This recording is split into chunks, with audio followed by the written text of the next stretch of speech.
Hello class 9th chapter number first संख्या पद्धति यानी कि नंबर सिस्टम। इसका इंट्रोडक्शन पार्ट हमारा हो चुका है। तो आइए एक्सरसाइज 1.1 का क्वेश्चन नंबर फर्स्ट देखते हैं। ये कह रहा है कि क्या शून्य एक परमेय संख्या है। ये पूछ रहा है कि क्या शून्य एक परमेय संख्या है, क्या इसे आप p/q के रूप में लिख सकते हैं जहाँ p और q पूर्णांक है और q नॉट इक्वल टू 0 है। चलिए इस क्वेश्चन को समझने से पहले अभी हम इंट्रोडक्शन पार्ट पर दोबारा से चलते हैं और संख्याओं के बारे में कुछ समझते हैं। जैसे कि हमने इंट्रोडक्शन पार्ट में पढ़ा था कि परमेय संख्याएं, तो आप ये बताइए कि क्या हम प्राकृतिक संख्याओं को यानी कि काउंटिंग नंबर जैसे 1 2 3 काउंटिंग नंबर जो है वो प्राकृतिक संख्याएं होती हैं, क्या हम इनको रेशनल नंबर यानी कि परमेय संख्या बोल सकते हैं। परमेय संख्या क्या होती थी जो p/q के रूप में व्यक्त की जा सकती है, वो परमेय संख्या होती थी जहाँ q नॉट इक्वल टू 0। तो क्या प्राकृतिक संख्याओं को हम परमेय संख्या बोल सकते हैं? बिल्कुल बोल सकते हैं। वो कैसे कि जो संख्याएं p/q के रूप में लिख जाती हैं वो परमेय संख्या बोली जाती हैं। तो आप ये बताइए कि क्या ये जो 1 है, 1 भी तो प्राकृतिक संख्या है और 1 को 1/1 लिख सकते हैं क्योंकि हर नंबर के डिनोमिनेटर में 1 होता है। जैसे कि 2/1 तो ये परमेय संख्या के रूप में लिख गया जो कि नेचुरल नंबर है। 3/1 4/1 तो यानी कि सभी प्राकृतिक संख्याएं p/q के रूप में लिखी जा सकती हैं क्योंकि हर नंबर के नीचे क्या होता है 1। तो अब बात करते हैं पूर्ण संख्या की। पूर्ण संख्याओं में 0 इंक्लूड हो जाता है प्राकृतिक संख्याओं के साथ, तो यानी कि 0 1 2 3 ये क्या हो जाती है पूर्ण संख्या। तो यहाँ भी आप देखिए 0 को भी हम 0/1 लिख सकते हैं, यानी कि कोई भी नंबर हो उसके डिनोमिनेटर में 1 होता है। जैसे कि 0/1 1/1 इनको लिखा जा सकता है p/q के रूप में। तो इस वजह से जो ये पूर्ण संख्याएं हैं, सभी पूर्ण संख्याएं परमेय संख्या होती हैं क्योंकि इनको 0/1 1/1 2/1 यानी कि p/q के रूप में लिखा जा सकता है। अब बात करते हैं इंटीजर भी परमेय संख्याएं होती हैं। ठीक है, तो यहाँ पे हम ये समझे कि प्राकृतिक संख्याएं, पूर्ण संख्याएं कुछ भी हों वो परमेय संख्या के रूप में लिखी जा सकती हैं, यानी कि p/q के रूप में लिखी जा सकती हैं। तो वही बात हमसे इस एक्सरसाइज के 1.1 क्वेश्चन में पूछ रहा है कि क्या शून्य एक परमेय संख्या है। तो हाँ, हम लिखेंगे हाँ शून्य एक परमेय संख्या है, एक परमेय संख्या है। वो अभी मैंने आपको बताया कि शून्य कैसे एक परमेय संख्या है। क्या आगे पूछता है कि क्या आप इसे p/q के रूप में लिख सकते हैं। हाँ लिख सकते हैं। कैसे कि 0/1 ये किस रूप में हो गया p/q के रूप में, और जहाँ हमें ये भी पता है कि यहाँ q नॉट इक्वल टू 0 है। p 0 हो उससे कोई फर्क नहीं पड़ेगा लेकिन q 0 नहीं होना चाहिए। ठीक है, तो ये हमारा क्वेश्चन हो गया। वो कह रहा था कि क्या शून्य एक परमेय संख्या है, वो शून्य एक परमेय संख्या है और इसे p/q के रूप में लिखा जा सकता है।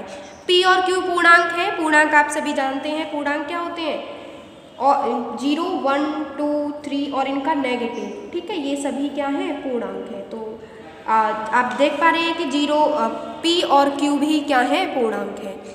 ठीक है, तो और q नॉट इक्वल टू 0 यहाँ पे है। तो ये इस क्वेश्चन का आंसर हो जाता है। नेक्स्ट क्वेश्चन देखते हैं।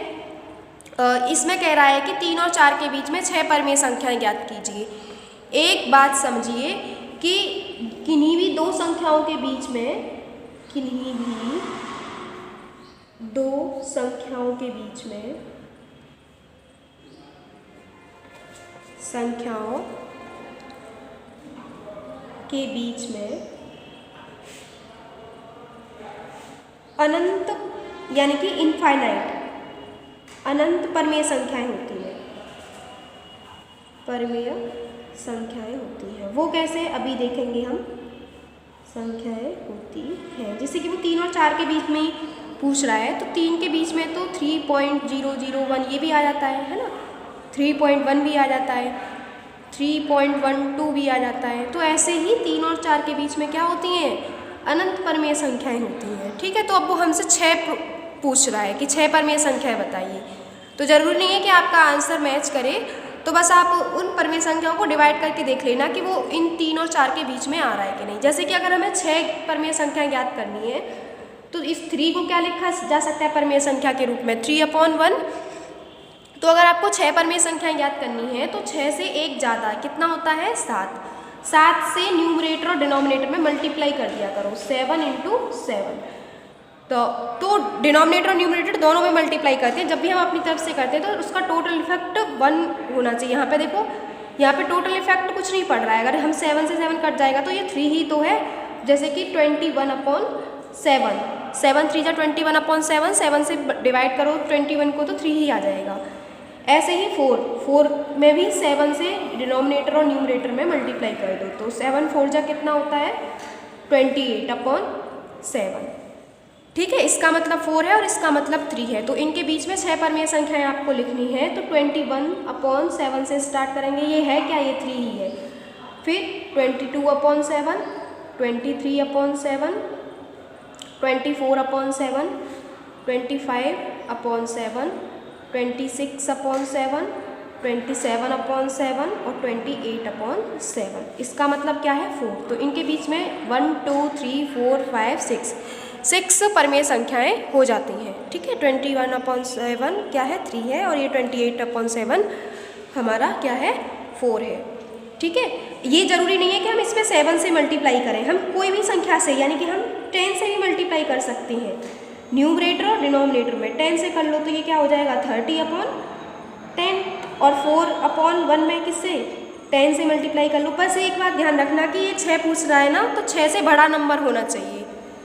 ठीक है, तो ये आ जाएगा 40/10 और 31 से स्टार्ट करो 31/10। 6 परमेय संख्याएं लिख दो क्योंकि 6 ही तो पूछ रहा है। 32/10, 33/10, 34/10, 35/10 और 36/10। ये देखिए कि ये क्या है 3.1, 3.2, 3.3, 3.4, 3.5, 3.6, यानी कि ये 3 और 4 के बीच में है। ठीक है, तो आई होप आपकी समझ में आया होगा। Thank you.